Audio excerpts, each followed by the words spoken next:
បាទសួស្តីទៅដល់បងប្អូនវិជាកសិករទាំងអស់គ្នាថ្ងៃនេះខ្ញុំធ្វើព័ត៌មានមួយទាក់ទងជាមួយនឹងការប្រើប្រាស់ជីរបស់ក្រុមហ៊ុនរុក្ខាក្រិនឥ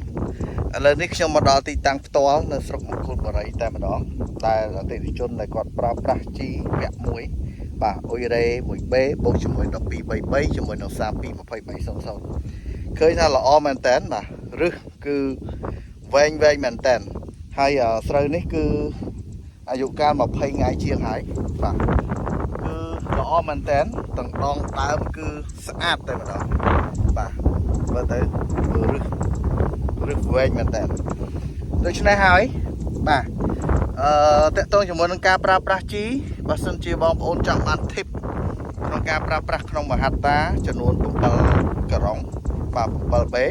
ហើយវគ្គទី1បងប្អូនអាចប្រើលេខ4600ជាមួយនឹង1233បូកជាមួយនឹង322300និងបាទវគ្គទី2បងប្អូនអាចប្រើ271226ជាមួយនឹង2015និងវគ្គទី3បងប្អូនអាចប្រើ2015បូកជាមួយ221222ហើយតើតើជាមួយនឹងទិន្នផលយើងធានាជូនចាប់ពី